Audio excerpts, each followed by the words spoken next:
Hey folks, welcome back. My name is Cyrus Davis, and today I have a tournament report for you from Milwaukee Regionals, where I made top 128 with Dragapult Gholdengo. I mostly chose to play the deck just because of its strong Gardevoir and Dragapult matchups, the two decks that I really wanted to beat more than any others. And then it just didn't really have a lot of bad matchups in general amongst the field. I think the Bolt matchup's kind of bad, so that definitely is a little bit scary going forward. Raging Bolt having just won a major event, but Raging Bolt was not my biggest concern going into Milwaukee. Of course, there were some there, but not a hugely popular deck, especially in day two going into Milwaukee. I felt very confident with Dragapult Gholdengo. I really liked the deck. It felt very smooth, and honestly, I feel like I could have even made a deeper run if it weren't for some unfortunate prizing during my day one losses. So let's go ahead and get right into it. Starting with the deck list. So fairly standard. Obviously, your Gholdengo is your main attacker. And almost your exclusive attacker. I actually use Dragapult EX as an attacker way more than I thought I would this weekend, but it is mostly just here to have a cornerstone answer. I think the deck Gholdengo as a deck needs two things to really be successful, and that is one, additional draw other than coin bonus, because it's not really enough in my opinion after Ionos to consistently close out your games, and a way to deal with cornerstone, which becomes less and less relevant the more the cornerstone decks aren't doing super well. However, I still don't really want to take an auto loss to it. I think that's just not a good decision. I think there's always going to be like a couple cornerstones in the field, both day one and day two, and you'd rather not just like completely fold. So the Dragapult line provides both those things. The Recon Directive is a really good way to draw more cards, and Phantom Dive is a great answer to cornerstone. Genesect, of course, is here to stop mostly unfair stamps. Also can be used to stop other ace decks like Prime Catcher, but it is almost exclusively for the unfair stamp prevention against the likes of Dragapult EX. So you just try to get a decent board set up with maybe a couple Gholdengos, a couple Drakloaks, and then Genesect out before you actually start playing into unfair stamp. The Munkidori, of course, here to help us heal damage off, to keep us out of Miracle Force and Phantom Dive ranges. Other than that, what else is interesting here? I mean, I am playing the one Iono because I think having some form of Pain Disruption is important, and it's honestly a decent draw card in the early game as opposed to just like more Cypher.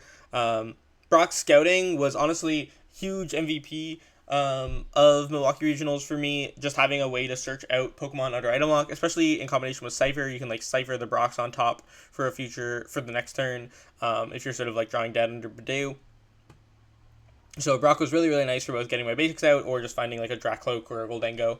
And then, in the mid to late game, you just sort of discard it. You can also use it to grab Fez. So it's like worst case scenario, it can be if you have nothing else and that's your only supporter in hand, you can just like draw a few more cards with Fez.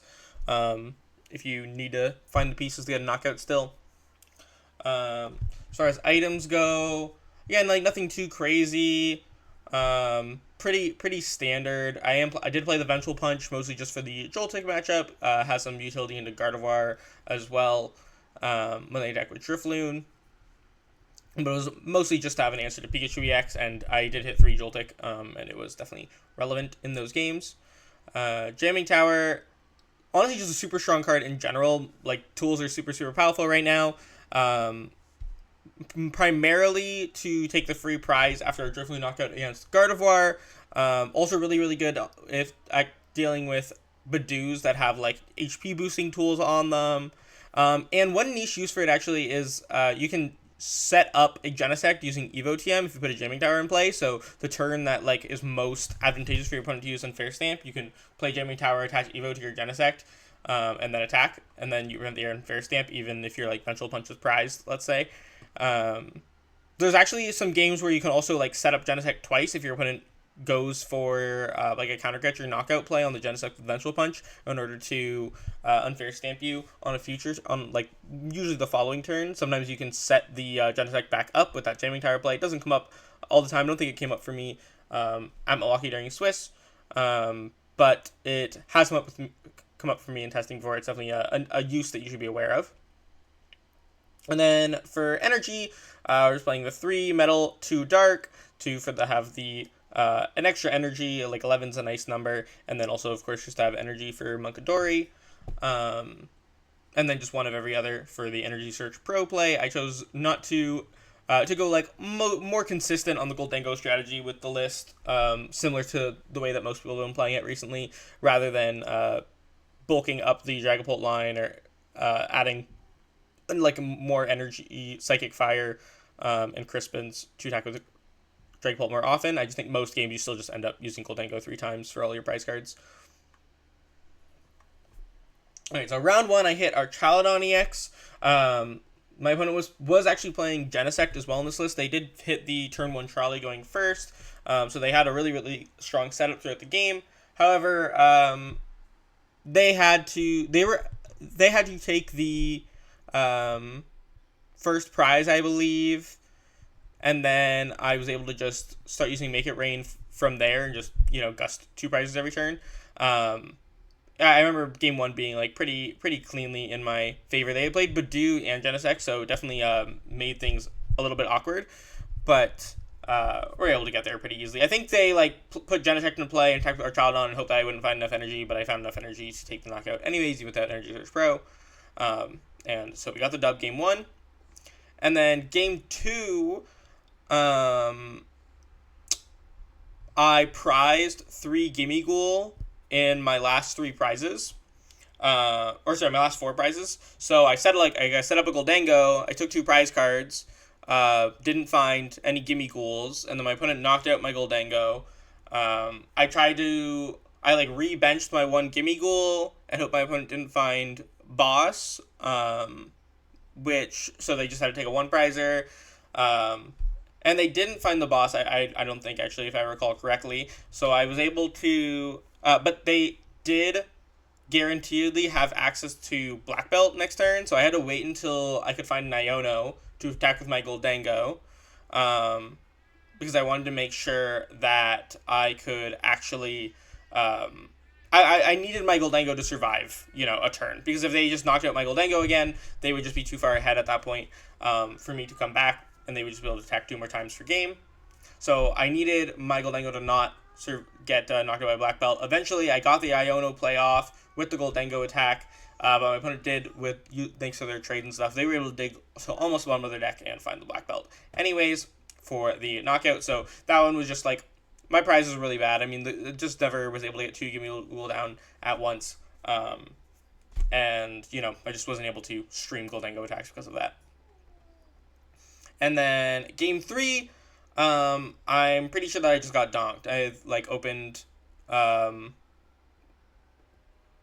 Munkidori, and just ended up getting donked after a few turns.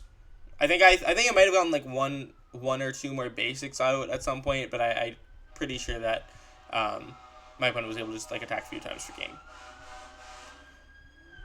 So starting off the day 0-1 wasn't ideal, especially with the nature of those 2 games, but I'm still feeling alright about my deck. Just a little bummed. But we went into round 2 against EVBox, which honestly was the matchup I didn't want to hit the most going into the day. But game 1, I was able to... I ended up missing a knockout at some point. And so I had to just attach to a Drakloak, because I'd already taken 2 prizes at this point. And so I attached to a Drakloak, and my opponent knocks out my Gholdengo, and then I just went for Counter Catcher, Iono, Phantom Dive, don't take any knockouts to not activate Fez, leave my opponent at 2 cards in hand. My opponent didn't find the boss to get 2 cards in hand after drawing for turn, because they were at 1 prize at that point. And I Phantom Dive, they don't find the boss around the Dragapult, and then I'm able to just Phantom Dive again for a 4 prize turn on my next turn, and take the game even with the missed attack. Or the missed, it didn't attack at all that turn, so yeah, missed attack. And then game 2 played out much more simply. My opponent took 1 prize, I managed to hit the Counter Catcher, 2 prize, Make It Rain knockout, and then just kept my prize lead with Gholdengo the entire time. I did make sure to time my Iono well to try to play around Briar, and yeah, there was no Briar play in sight, so. Beat the EVs 2-0, 1-1 going into round 3, hit a Gardevoir. Game 1, My opponent, I think, set up pretty poorly, so I was able to take just like a pretty substantial lead. Eventually, they got like Scream Tail attacking, but they put more like I had a Fezandipiti start, so they ended up putting like 100 damage on the Scream Tail. And going for a knockout on my Fezandipiti that already had like 10 on it from Itchypollen, and then so then I got like a free prize with Jamming Tower and knocked out like I think it was her only Gardevoir in play with a boss or a counter catcher, and from there it was just basically game. And then game 2 was actually much weirder. I didn't get any Gimmighouls going, so I just like was manually attaching to my Drakloak under Itchypollen. And then I got my Dragapult out. I bossed around the Badoo to take a 2-prize turn. And then my opponent prized her Clefairy-EX, so she wasn't actually able to one-shot my Dragapult.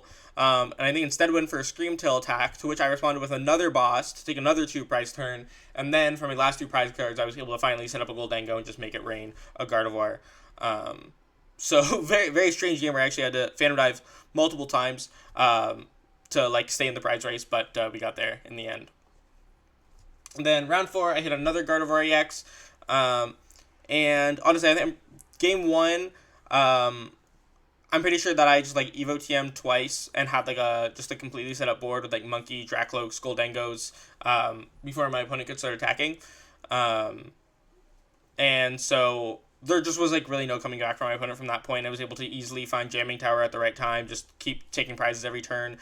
They tried to like throw me off with Mind Bend, but it just wasn't enough to slow me down with Switch and Turo in my deck as well. And then I think game 2 just went like very, very similarly. I don't think I set up as well game 2, but my opponent didn't set up as well either. So we were both like a little bit slower to get set up. But ultimately, we just reached the same conclusion. I just was taking easy prize, make it rains on whenever it was in my opponent's active position, and then had a strong enough board setup that like Munkidori was always an option when it was needed. I was always able to hit the make it rain knockouts. I had enough draw power to always like find the way out of confusion if my opponent tried to slow me down with Mind Bend, and of course Jamming Tower came in clutch both games to take a prize on Drifloons. So we went 3-1 going into round 5, where I hit a Joltik box player.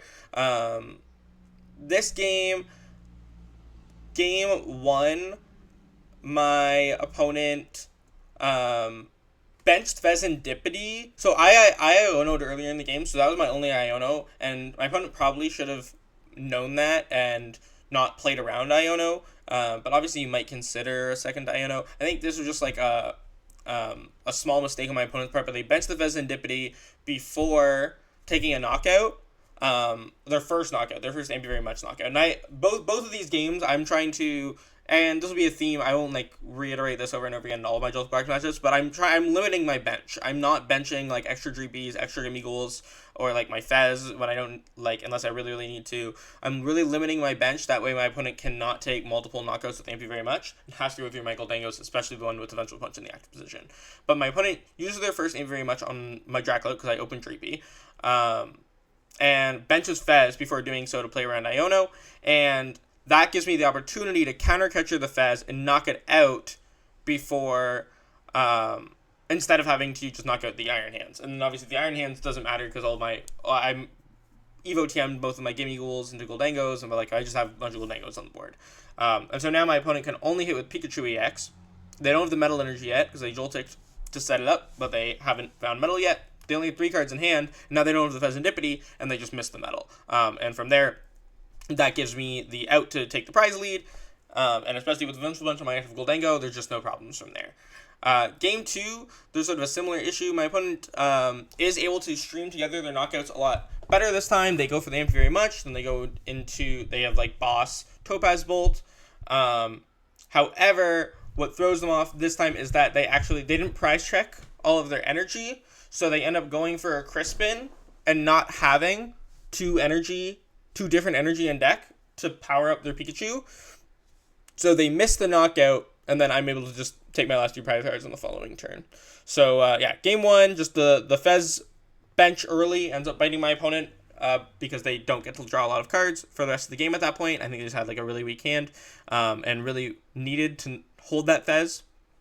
And then game 2, I don't know if there's anything my opponent could have done differently. Like, obviously, the energies just were prized. Like, definitely could have at least played a different supporter, maybe bought themselves a turn if they knew that those energies were prized. But ultimately, like, the Crispin was always going to fail there. They didn't have any way to set up a knockout that turn. So,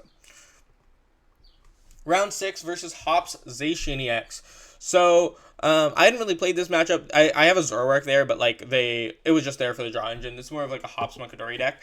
But yeah, I hadn't really played this matchup that much. I mean, I played a little bit like when I hit the deck on ladder or whatever. But I learned very quickly that this matchup is very, very free for Gholdengo.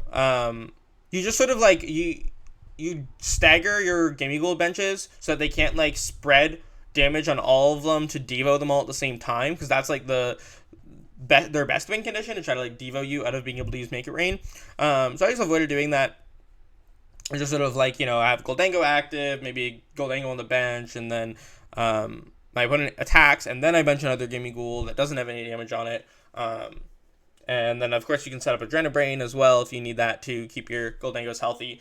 And right away my opponent just, their only attacker off the bat really is Zacian. So, and they are super reliant, at least from what I could tell, on 2 prize Pokemon. So they have like Latias down, the Fez is coming down, the Mew's coming down, they have the Zoroark, and I am able to just use Make It Rain for 2 prizes 3 turns in a row after they take the first prize very easily.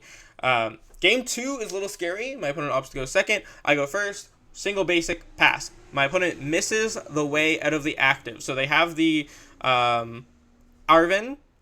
So they can go Arven for the Hops Choice Band to fill the energy cost and boost their Zacian stack up to 60. And then the Adventure Bag is the item, which grabs the Zacian and grabs the Snorlax, putting them up to 90 damage. But they didn't find a way out of the active, which is very, very lucky for me. No switches, no energy. Obviously, I also got unlucky to not have any outs to a second basic, so it sort of evens out there. But it was a big scare there. And from there, I was able to just set up a Gholdengo, and I ended up just chasing my opponent's Zoroas, I believe, here. I just saw, like, my opponent had, like, a very small hand, had a Zoroa on bench, or Zoroa active, and so I just knocked out their Zoroa, and then he started hitting with Zacian, and I was able to just make it rain. Like, pretty much from there on, I just had to make it rain every turn to clean up my prize cards, similar to game 1. So, quick scare at the beginning, but didn't end up mattering. So, now I haven't dropped a game since the 3-prize Gimmighoul into Donk. We're going to round 7 at 5-1. And I hit a Gardevoir EX player that plays Genesect. Game 1, my opponent actually doesn't get the Genesect set up, and I think they just played a little bit too greedy. They were using Issue Pollen. I think they didn't have a way to Issue Pollen anymore. So I knocked out their Badoo. They didn't have a way to Issue Pollen again, and instead of just like passing with something active, they decide they have the Candy Guardy, and they decide to just go in for the Guardy attack. They don't even have the Genesect out at this point. So I have a low hand size, I think, and they just like hope that the Gardevoir EX was able to survive a turn. But they didn't have any Ralts on board or anything like that, so I was able to just knock out their Gardevoir, and from there it was very easy. I mean, I was already ahead 3 prizes to 6 at that point, I believe, maybe 5. I don't remember if they just hit me with Miracle Force, if they took an outcome on something. They might have knocked out like a Fez, but either way, I was super, super ahead at that point because I was at least I had 3 prize cards left. I was going to take another prize. They weren't going to be able to attack on their next turn, and I think my opponent scooped pretty quickly after that. I don't even think we finished that game 1. Going into game 2 here, I prize 3 Gholdengo EX, so I go for like an Evo TM play, but I cannot get a second Gholdengo out. I set up like a Drakloak, and that's it off my Evo TM. I'm getting Itchy Pollen. Obviously, my opponent does get the Genesect set up, and they Miracle Force my Gholdengo, and I'm only able to get 1 Gimmighoul down on the bench, and so I take a knockout, I believe, here, or on the Gardevoir. However, my opponent is able to go use Adrenabrains to finish off the Gholdengo that they Miracle Force already, and then Scream Tail my Gimmighoul, and then I just have no no Gimmighouls, cannot attack with Gholdengo on the next turn, and then not only that, but on the next turn I'm not able to find 2 Gimmighoul, I'm only able to find 1 to put on the bench, so my opponent's able to just Scream Tail that. Again, I believe I tried to stall something in the act with a boss or a counter catcher, but to no avail. I just wasn't able to. I fell too far behind at that point, just not being able to attack for multiple turns when my opponent is taking multiple knockouts. So game 1 was a loss, and then game 2, we're getting Issue Pollen again. I think this is the game where I open the Munkidori, and I Cypher my Brock Scouting on top to grab a couple Gimmighouls. However, my opponent gets the Genesect set up. I don't find Gholdengos, and they're able to pretty quickly just knock out all of my Pokemon in play. So very similar to my round 1, just did not find much of a setup game 3 after having some pretty atrocious pricing in game 2. The Genesect, obviously, both game 1 and game 3 sort of prevented that room to make comebacks, where game 3 I think I was pretty close to finding some sort of comeback. My opponent already had a pretty significant lead, but they only had 1 Gardevoir in play, and I managed to get a Gholdengo out, but I didn't find the energy to knock it out because I couldn't use Retrieval Pro. So Genesect in Gardevoir and Archer definitely slowed me down a little bit, but all in all, it was more just the bad early games and the bad pricing that ended up losing me those 2 rounds.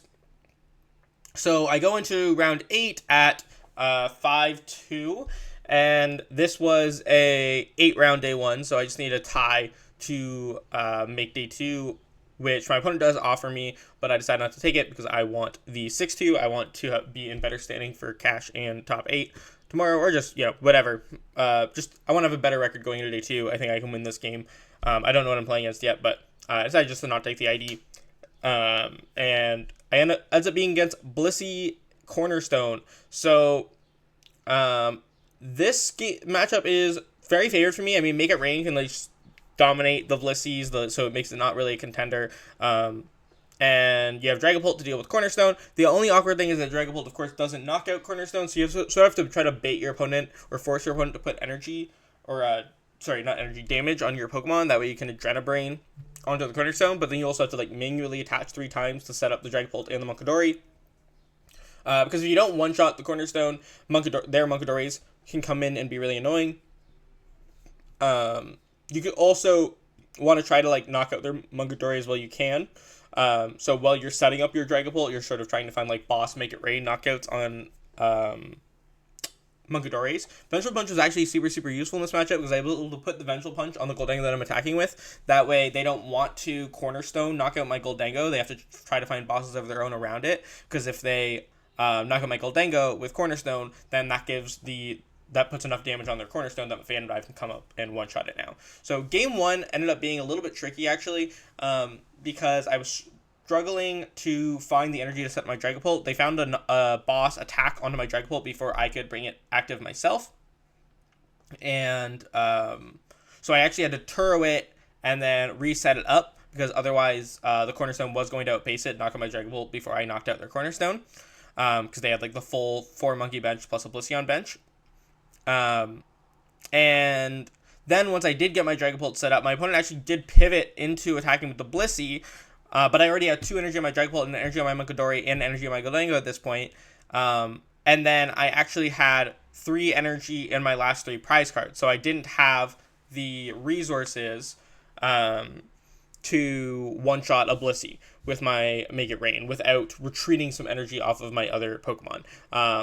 So that made things very tricky. However, I was able to find bosses. I sort of played very patiently, not taking prizes to force my opponent to take the prize lead. That way I could get used to my counter catcher as well to get around the Cornerstone, give me 3 gusts instead of only 2 from the bosses. And I was able to knock out multiple Munkidori that way. And eventually my opponent ran out of ways to get Munkidori back. Their deck was also getting pretty small at this point. I honestly think they might have decked out first, even if I didn't manage to take my final prize cards. But Eventually, I was able to Phantom Dive the Cornerstone and then boss around the Cornerstone for a Munkidori, knock the Munkidori, and knock out the Cornerstone on the bench for a 3-prize turn. Take my last 3 prize cards. Game 2 was a lot quicker, honestly, with the less energy prize. Able to get my Dragapult out, set up super quickly. My opponent didn't have as strong of a start as they did game 1, so I was able to knock out like multiple Munkidoris and a Chansey with my Make It Rain just in the active while they were trying to set up their Cornerstone. And then by the time they set up their Cornerstone, they just didn't have that many Munkidoris in play. I used Phantom Dive into the Cornerstone. They couldn't heal. Couldn't heal all of the damage off of it, and any damage that they did move off it, I was able to I still had my like Adrenaline Brain to just bounce some of it back into the Cornerstone anyways, and so I was able to just Phantom Dive a couple times and take, not all of my prize cards, but put myself in a position where I just need to like Make It Rain, like one more time for game. So it's a pretty swift 2-0 for round 8. Going into day 2 at 6-2, I felt pretty good about that. I mean, I really wanted. I felt like I could have had a better record. I felt like both of my losses were pretty unfortunate.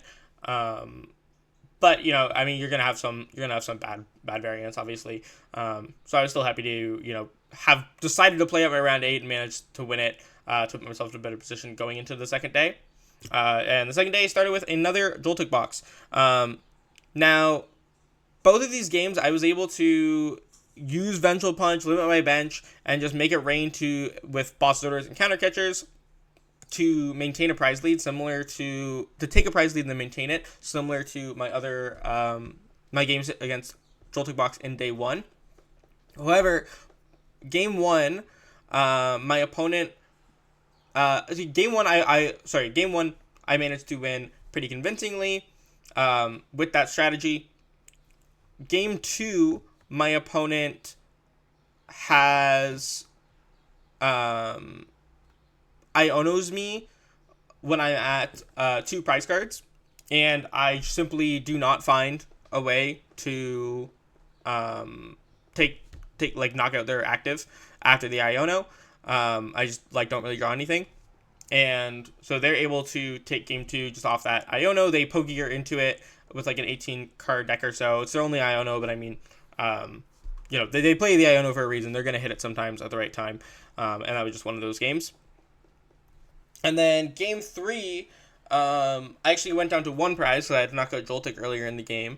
And my opponent Ionos me to 1, and actually has another Joltik on their bench as well. All I need to do is find like Boss and Energy, or enough Energy to knock out their active, like Double Superior, over the course of like 3 turns, and I just never find it. That's like, I think one of the, if the Joltik player does manage to Iono you, it's one of those matchups where like, because you're limiting your bench, you don't have as much draw as you do in other matchups. So the Iono can stick a little bit more often. I think I still got pretty unlucky to not hit game at least one of those 2 games off of the Iono, especially game 2 where I just had like multiple turns where I just need like a Boss 1 energy knockout on a Joltik. And my opponent was like pretty much out of energy at that point too. They had to like, that's why I had multiple turns to try to hit it, because my opponent was just like attacking with Blood Moon, and then like having to try to find ways to reset it, or just like waiting through the turn, and I just could not find a knockout on the Blood Moon or the Boss energy to knock out the Joltik. So 6-3 going in around 10, where I hit another Joltik box. This time, game 1, my opponent doesn't set up, sets up just an Iron Hands at first, so just like 4 energy on Iron Hands. And I'm able to respond to it with the Make It Rain knockout after the Apiary Much, and because they don't have any energy on a Pikachu, there's no chance for them to take the return knockout. And so I'm able to take a 4 prize lead at that point, and that is just too much for my opponent to overcome. And then game 2, this was pretty much a donk. My opponent like got one other basic Pokemon down, but they Joltik turn 1 going second. They bench Latias, and I think I don't think I hit. I think they like bring up the Latias, and I just like Energy Search Pro, knock out the Latias, and they just still don't find another basic on their next turn. And I'm able to just knock out their Joltik for my last to bench them out. So game 2 is pretty anticlimactic. First like real like hard brick that any of my opponents had that weekend, and ended up just being like very swift 2-0. Round 11, I play against my first Dragapult, and it's the Dragapult Genesect Munkidori deck. Game 1, I am able to set up my Genesect, double Drakloak, triple Gholdengo, and just start taking knockouts. And I mean, there's no unfair stamp, nothing sticking. I'm able to just make it rain over and over again to take big knockouts, no problem. I eventually, of course, weave my Adrenabrain in there as well to prevent multiple multi-price turns and Phantom Dives, but it's really just no contest game 1 there. Game 2, my opponent is able to I have a bit of a weaker start. My opponent has a pretty strong start. So they get like set up. I don't get my I think I get my Genesect out, but I just like end up not finding a knockout on their Dragapult under their Genesect after they hand disrupt me and I have a couple of prizes. I managed to get like a decent setup eventually, but I fell behind in the prize trade, wasn't able to Adrenabrain my way out of multi-prize knockouts. My opponent was able to take game 2.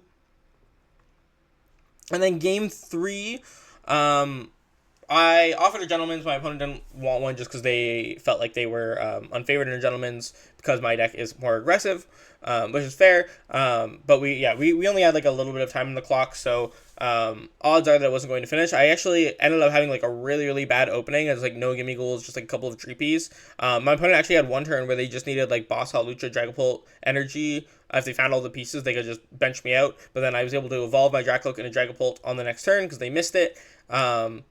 And from there, the donk potential was no longer there for them, and time was called. And there was not enough time for either of us to finish the game. It was honestly kind of close. Like, I took the prize lead because I evolved my Dragapult and managed to Phantom Dive first somehow. But I still think that, like, in a gentleman's position, I think that my opponent could have been... They didn't finish their turn because we knew it was a tie, but I think they could have been one prize ahead.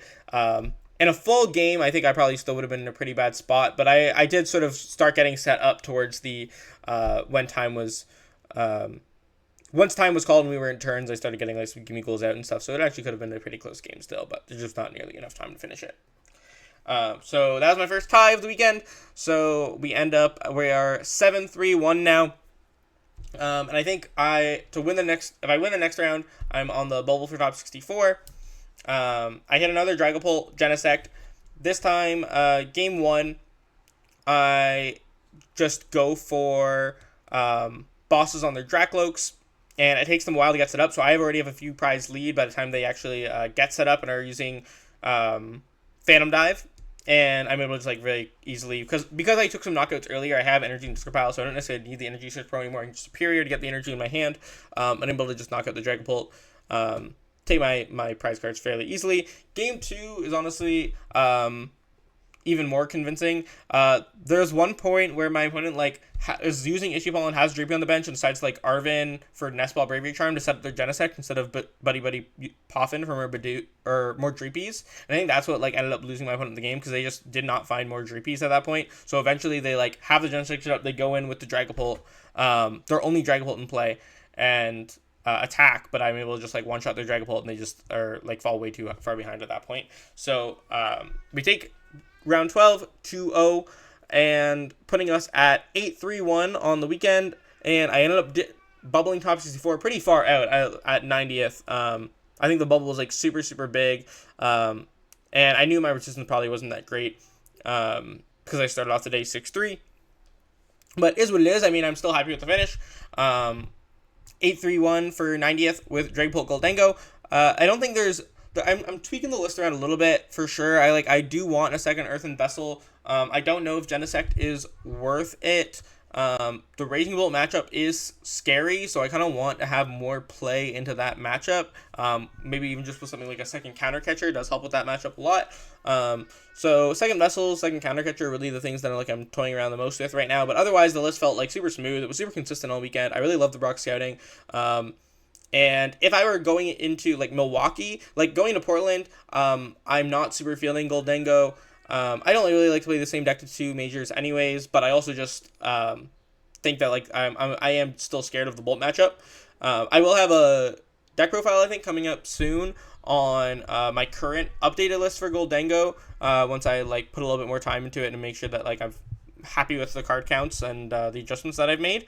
But overall, like second counter catcher, second Earthen Vessel are sort of the things I'm playing with. I still love the Jimmy Tower, I still love the back scouting, and Genesect might not be as important, but it might still be necessary. I think that like the Dragapult matchup is favored without it already, so that's sort of like is a feasibly cuttable spot, but it definitely makes that matchup much more convincingly favored. That's all I have for you today, though. Thank you so much for watching. I hope you enjoyed. I am going to Portland in a couple weeks as of recording this, so hopefully I do well there and have another tournament report to bring to you very soon. Have a great day.